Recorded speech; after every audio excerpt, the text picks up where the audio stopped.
न्यायपालिका में ही बचा है, तो हमें अब भी उससे उम्मीद है, माननीय सुप्रीम कोर्ट से, माननीय दिल्ली हाई कोर्ट से।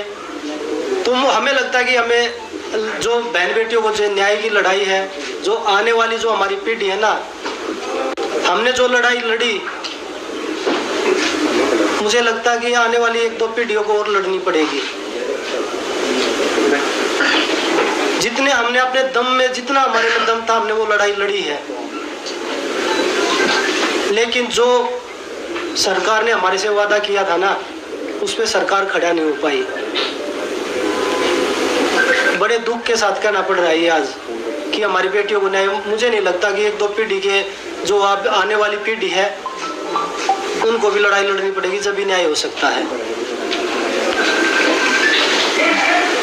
सभी को नमस्कार। बहुत साल लगे ये हिम्मत बनाने के लिए, इस फेडरेशन के जो प्रेसिडेंट हैं उनके खिलाफ लड़ाई लड़ने के लिए हमें बहुत साल लगे कि हिम्मत बनाई और हमने ये प्रोटेस्ट किया। लेकिन आज सब आपको नतीजा पता ही है कि प्रेसिडेंट जो है उसके बेटे से भी प्रिय है, उसका राइट हैंड यूँ मान लो प्रेसिडेंट बना है आज रेसलिंग फेडरेशन का। तो जो सरकार ने कमिटमेंट की थी वो पूरी नहीं हुई। हमारी मांग थी महिला प्रेसिडेंट की, कि महिला प्रेसिडेंट होगी तो शोषण नहीं होगा।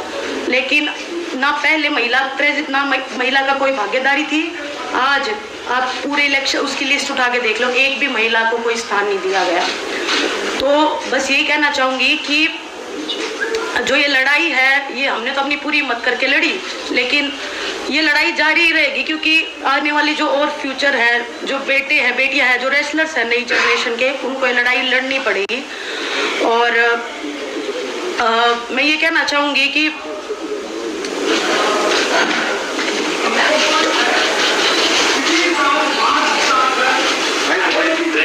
आप सबको पता है कि हम जैन में आए थे, लेकिन मैं एक बात आपको बताना चाहती हूँ कि हमने जब हर तरीके से कोशिश कर ली थी, उसके बाद हम दिल्ली की सड़कों पे आके बैठे थे। सबसे पहले हम गृह मंत्री जी से मिले थे, मैं और बजरंग गए थे मिलने के लिए। हमने उनको इस बारे में बिल्कुल अवगत कराया था, क्लियरली हमने नाम लेके लड़कियों का बताया था कि किसके साथ में क्या क्या हुआ है।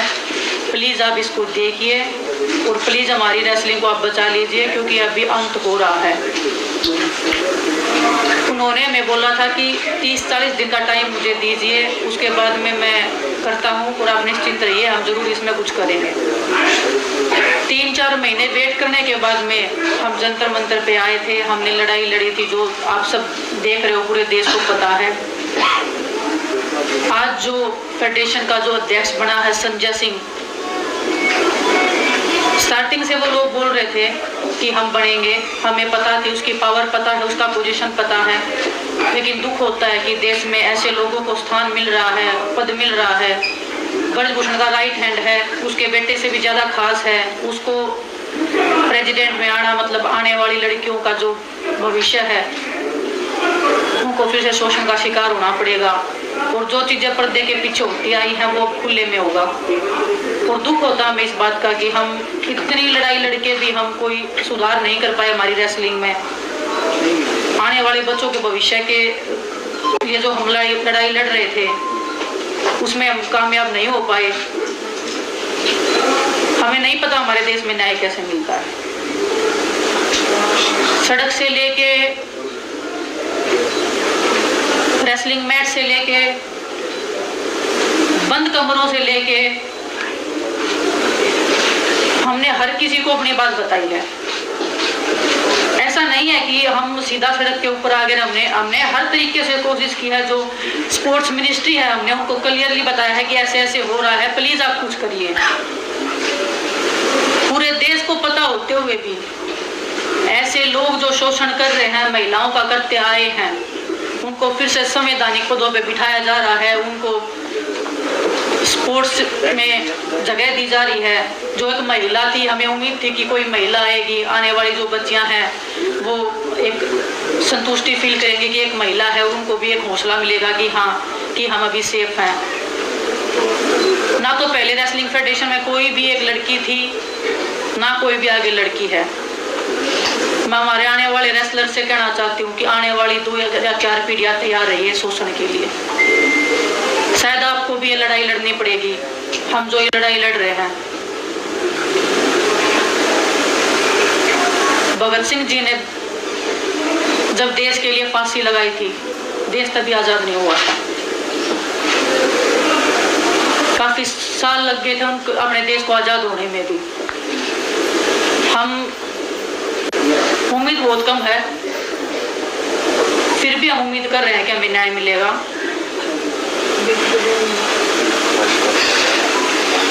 लेकिन बड़ी दुख की बात आज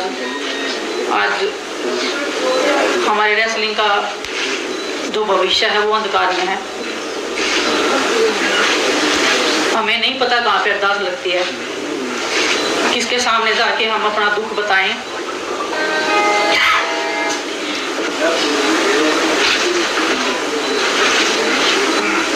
आज आप सबके सामने आए हैं, हम ट्रेनिंग कर रहे हैं, फिर भी हम बैठे हैं यहाँ पे, फिर भी हम लड़ाई लड़ रहे हैं। उम्मीद कर रहे हैं कि वो आस और उम्मीद हम फिर से जगा पाएं।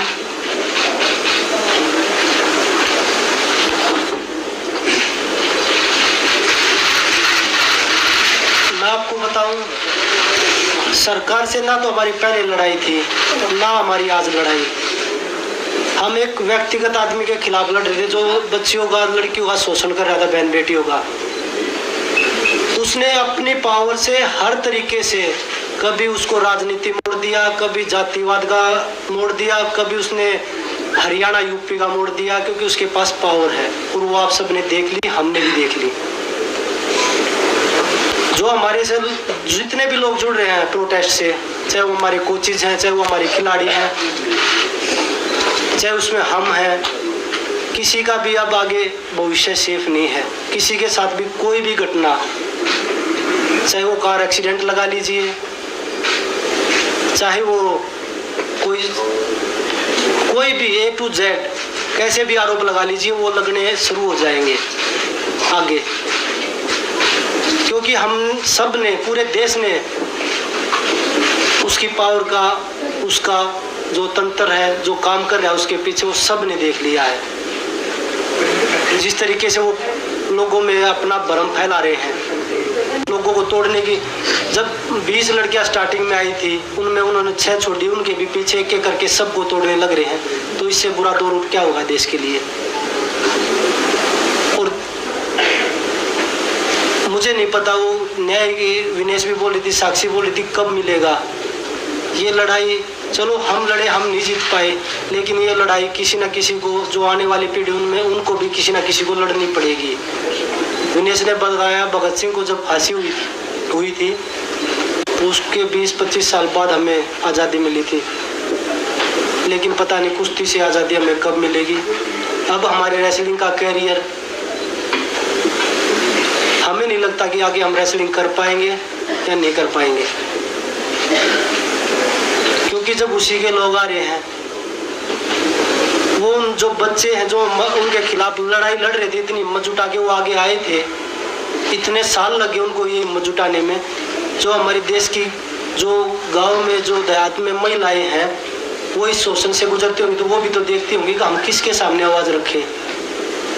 जब हमने पूरे देश के सामने, पूरी सरकार के सामने सारी चीज़ें खोल के रख दी, उसके बाद भी न्याय नहीं मिला, तो वो बहन बेटियां किसके सामने रखेंगे अपनी बातें। हमारे देश में मुझे नहीं पता कि राजनीति कैसे होती है, पर आज देख रहे हैं ना, सिर्फ जातिवाद, धर्म हो रहा है, धर्म यही होती है। मैं अपनी खुद की बताता हूँ, खिलाड़ी की क्या जाति होती है। हम अखाड़े में बैठ के एक थाली में रोटी खाते हैं, हमें जाति किसी की नहीं पूछते कि आपकी क्या जाति है, आपका क्या धर्म है।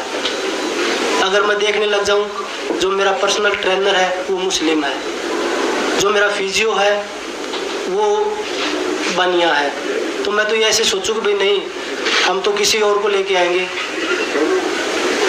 उनके साथ हम एक ही थाली में रोटी खाते हैं।